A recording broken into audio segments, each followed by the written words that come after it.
दोनों husband wife रात को ठीक ठाक सोए थे, लेकिन सुबह होते ही वो खुद को अपने हस्बैंड के साथ बंधा हुआ देखती है। आदमी अचानक से खुद को शूट कर लेता है। अब वो औरत एक लाश के साथ जकड़ी रहती है, ना भाग सकती है और ना ही मदद मांग सकती है। वो बर्फ से ढके सुनसान घर में अकेली है।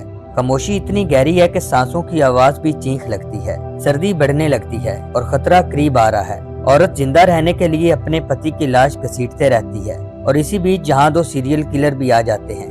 इस कहानी में हम जानेंगे कि आखिर वो औरत इन सभी खतरों से कैसे निकल पाती है। कहानी के आगाज में हम एमा को देखते हैं, जो टॉम नामी शख्स के घर रुकी हुई है।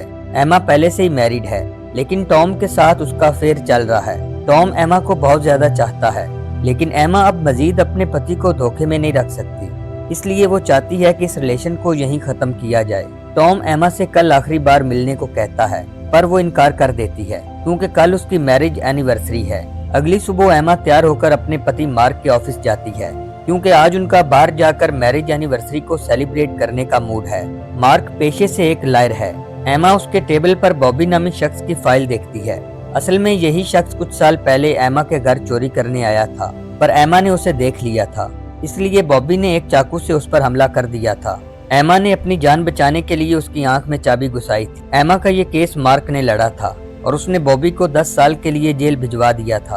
और इस केस के कुछ टाइम बाद एमा और मार्क ने शादी कर ली थी। इस फाइल के बारे एमा मार्क से कहती है, इस हादसे को हुए काफी टाइम हो गया है और अब हमें इसे भुलाना होगा। यहाँ से ये दोनों एक लिफ्ट से नीचे जा रहे होते हैं, तभी यहाँ टॉम भी आ जाता है। एमा टॉम को देखकर हैरान हो जाती है, लेकिन ये एक दूसरे से ऐसे बात करते हैं जैसे पहली बार मिल रहे हों। और यहीं हमें ये भी पता चलता है कि टॉम मार्क का जूनियर है।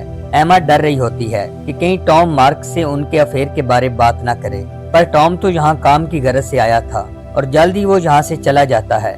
इसके बाद ये दोनों एक रेस्टोरेंट में जाते हैं, जहाँ खाना खाने के बाद मार्क अपनी वाइफ को एक डायमंड नेकलेस गिफ्ट करता है। मार्क अपनी वाइफ को इससे भी बड़ा सरप्राइज देना चाहता है। वो उसकी आंखों पर एक पट्टी बांधकर लॉन्ग ड्राइव पर निकल पड़ता है। एक लंबी ड्राइव के बाद ये अपने लेक हाउस पर पहुंच जाते हैं, जिसके आसपास मीलों तक बर्फ है। एमा पूरे घर को एक दुल्हन की तरह सजा हुआ देखती है, जैसे आज ही इन दोनों की शादी हुई है। असल में मार्क इस एनिवर्सरी को कुछ खास बनाना चाहता था। एमा जब एक रूम में जाती है तो वहाँ अपने और मार्क के काफी फोटो देखती है, जिससे एमा को पुराने लम्हों की याद ताजा हो जाती है। मार्क आज पूरी तरह से रोमांटिक है और फिर वो एमा से अपने दिल का हाल कहता है कि मैं कुछ टाइम से अपनी जिम्मेदारी पूरी नहीं कर रहा और अब मैं चाहता हूँ कि हम सारी जिंदगी प्यार से बिताएं। एमा भी इमोशनल हो जाती है और फिर ये एक दूसरे के साथ फिजिकल हो जाते हैं। अगली सुबह जब एमा की आंख खुलती है तो मार्क को पास ही बैठे देखती है, जिसने दूसरी तरफ मुंह किया हुआ है। एमा शॉक तब होती है जब वो अपने हाथ को मार्क के हाथ के साथ हथकड़ी से बंधा देखती है। वो मार्क से पूछती है कि ये सब क्या है। मार्क इतना ही कहता है कि अब हकीकत का सामना करो, और फिर वो खुद को शूट कर लेता है। एमा पूरी तरह से डर जाती है और वो नहीं जानती कि मार्क ने ऐसा क्यों किया। वो मार्क के खून से लथपथ है। एमा इस लाश से चाह कर भी दूर नहीं जा सकती, क्योंकि वो हथकड़ी से बंधी हुई है, जिसकी चाबी वो नहीं जानती कि कहाँ है। वो मार्क की गन से जंजीर को शूट करने की कोशिश करती है, लेकिन गन खाली होती है और वो अभी भी जंजीर से जकड़ी हुई है। एमा पास में पड़े एक फोन से पुलिस को कॉल करती है, पर कांटेक्ट नहीं हो पाता। एमा मार्क की लाश को घसीटते हुए यहाँ वहाँ देखती है, ताकि उसे कोई ऐसी चीज मिले जिससे वो खुद को आजाद कर सके। एमा को एक रूम में अपना वेडिंग ड्रेस मिलता है, जिसके पीछे एक सेफ है। वो उसी ड्रेस से मार्क की लाश को लपेट कर नीचे लाती है। एमा लाश को घसीटते हुए दरवाजे के पास आती है ताकि उसे कोई मदद मिल जाए, लेकिन दूर दूर तक उसे कुछ भी नजर नहीं आता। टेम्परेचर बहुत ज्यादा बढ़ने लगता है, इसलिए वो मार्क के कपड़े पहन लेती है। इसके बाद एमा जब अपना फोन ढूंढती है तो वो उसे पानी में मिलता है, जिसे कल रात मार्क ने जानबूझकर पानी में डाला था। इससे एमा समझ जाती है कि ये सब मार्क का प्लान था, क्योंकि वो एमा के अफेयर के बारे पहले से जानता था। इसलिए मार्क उसे सजा देने के लिए शहर से इतनी दूर लाया था। एमा पूरे घर में कोई ऐसा इंस्ट्रूमेंट तलाश करती है जिससे वो हथकड़ी को खोल सके, पर एमा को कोई भी ऐसी चीज नहीं मिल पाती। वो लाश को घसीटते हुए घर से बाहर आती है और बड़ी मुश्किल से वो मार्क की गाड़ी तक पहुंचती है। वो जैसे ही गाड़ी को स्टार्ट करती है, तभी रेडियो ऑन हो जाता है, जिसमें मार्क एमा से कहता है कि मैंने तुम्हारे लिए क्या नहीं किया। तुम्हें हर वो चीज दी जो तुम्हारे पास ना थी और तुमने फिर भी मुझे धोखा दिया। एमा को अब कंफर्म हो जाता है कि मार्क पहले से सब कुछ जानता था और वो उसे सजा के तौर पर यहाँ लाया था। वो बार बार गाड़ी स्टार्ट करने की कोशिश करती है, लेकिन फ्यूल न होने की वजह से गाड़ी स्टार्ट नहीं होती, क्योंकि मार्क ने सारा फ्यूल निकाल दिया था। एमा थक हार कर वापस घर के अंदर चली जाती है और फिर वो अपने चेहरे पे लगे खून को साफ करती है। एमा की नजर जब गले में पहने नेकलेस पर पड़ती है तो वो उसे उतारने की बहुत कोशिश करती है, पर वो इसमें भी कामयाब नहीं हो पाती। वो मार्क की लाश को घसीटते हुए बेसमेंट में जाती है ताकि कोई इंस्ट्रूमेंट मिल सके, लेकिन मार्क ने कुछ भी ऐसा नहीं छोड़ा जिससे एमा को मदद मिले। लाश को घसीटते हुए वो थक चुकी है, पर फिर भी वो हिम्मत नहीं हारती और वो लाश को खींचते हुए उस रूम में पहुंचती है जहां बॉबी की 10 साल पुरानी तस्वीर लगी हुई थी, और यहीं वो अपनी और टॉम की तस्वीरें भी देखती है, जिनसे एमा को मजीद कंफर्म हो जाता है कि मार्क उसे जलील करने के लिए ही यहाँ लाया था। इसी बीच एमा को दरवाजे पर फुट स्टेप की आवाज आती है। इससे पहले कि कोई दरवाजे को खोलता, वो सबसे पहले दरवाजे को लॉक कर देती है और तभी वो टॉम की आवाज सुनती है। एमा थोड़ा सा दरवाजा खोलती है और टॉम से पूछती है कि तुम यहाँ क्या कर रहे हो। इस पे टॉम बताता है कि तुमने तो मैसेज करके मुझे यहाँ बुलाया था, जिससे एमा समझ जाती है कि वो मैसेज मार्क ने किया था। टॉम मार्क की लाश को देखकर शॉक हो जाता है। एमा टॉम को सारी बात बताती है, जिससे टॉम भी जान जाता है कि मार्क इन दोनों को फंसाना चाहता था, क्योंकि वो बहुत पहले से इनके अफेयर के बारे जानता है। एमा टॉम से पुलिस को कॉल करने को कहती है। टॉम कहता है कि अगर हमने ऐसा किया तो तुम ही पहले फंसोगी, क्योंकि उसने सारे सबूत तुम्हारे खिलाफ बनाए हैं और तुम चाह कर भी इससे जान नहीं छुड़ा सकोगी, इसलिए हमें पुलिस को कॉल नहीं करनी चाहिए। टॉम एमा को मजीद बताता है कि मार्क ने काफी इलीगल काम किए हैं और बहुत सारे सबूतों के साथ उसने छेड़छाड़ की है और इस वजह से उसके ऑफिस में कभी भी रेड हो सकता है, इसलिए जेल जाने के बजाय मार्क ने खुदकुशी करना पसंद की। इसी बीच ये एक गाड़ी को अपने घर की तरफ आते देखते हैं। टॉम एमा को बताता है कि मैंने आते वक्त भी इस गाड़ी को देखा था। टॉम को कुछ न कुछ गड़बड़ लग रही होती है, इसलिए वो एमा से दरवाजा लॉक करने को कहता है और खुद बाहर आ जाता है। असल में गाड़ी में आया आदमी खुद को एक प्लम्बर बताता है। टॉम इस आदमी को वापस जाने का कहता है, क्योंकि इन्हें फिलहाल प्लम्बर की जरूरत नहीं है। आदमी टॉम से कहता है कि मैं 250 मील दूर से आया हूँ, इसलिए मुझे यहाँ आने का पैसा चाहिए। टॉम इसे $200 देता है। तभी गाड़ी में बैठा दूसरा आदमी बाहर निकलता है। वो टॉम के पास आते ही एक चाकू से उसकी जान ले लेता है। इस आदमी का नाम बॉबी है, जिसे एमा की वजह से 10 साल के लिए जेल जाना पड़ा था।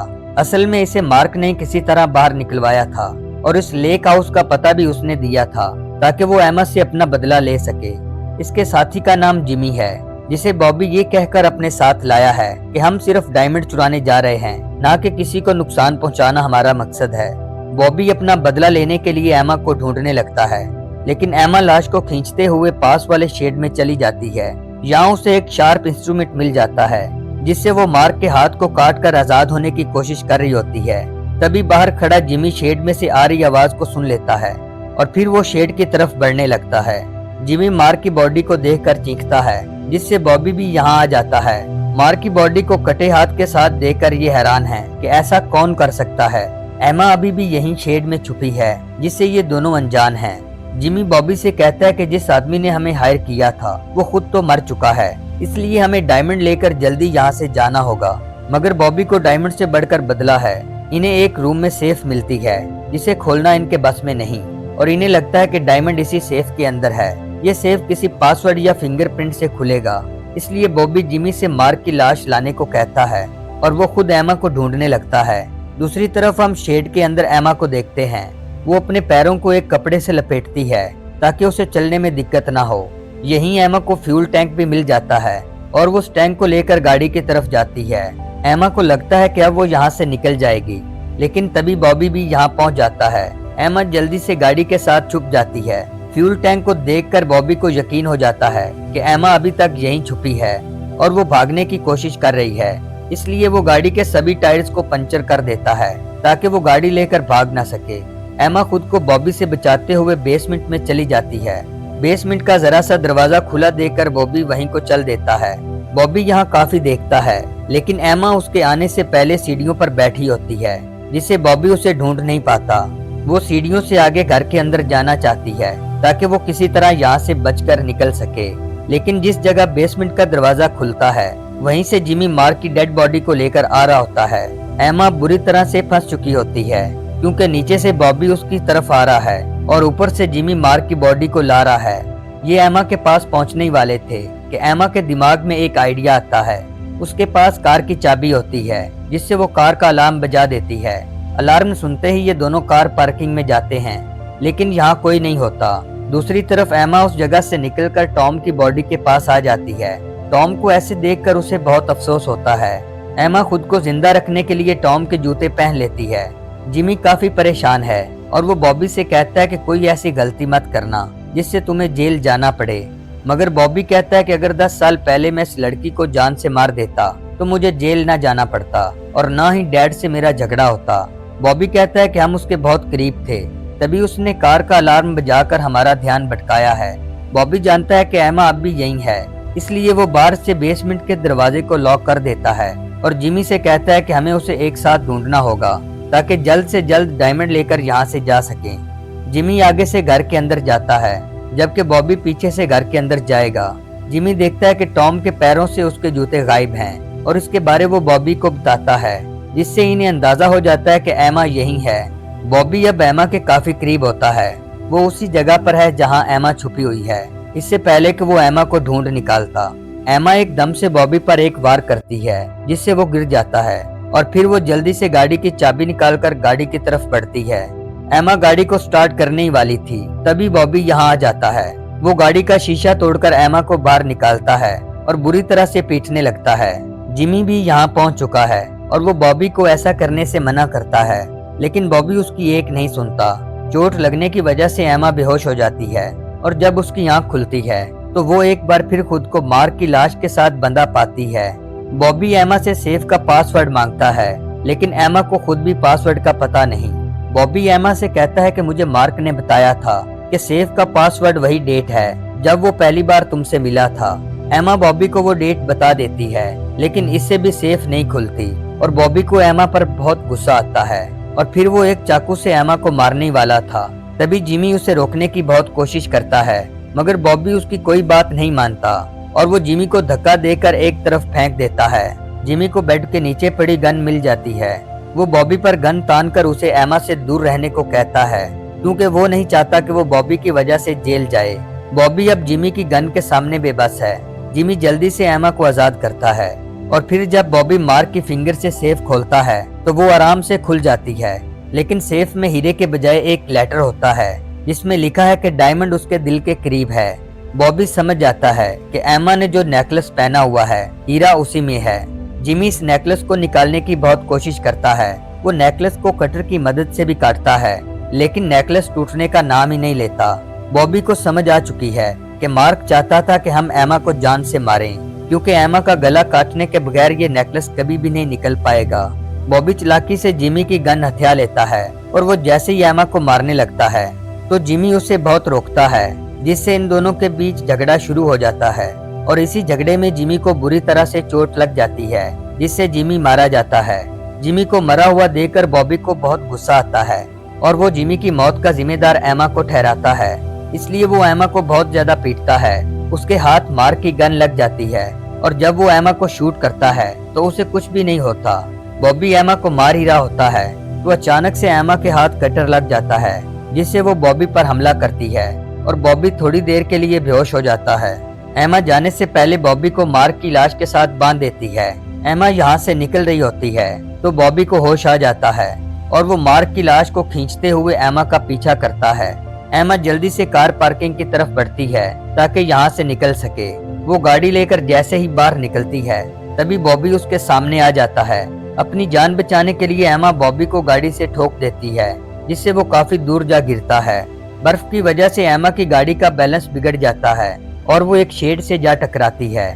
बॉबी मार्क की बॉडी को घसीटते हुए गाड़ी की तरफ बढ़ता है और जब वो गाड़ी में देखता है तो एमा यहाँ नहीं होती।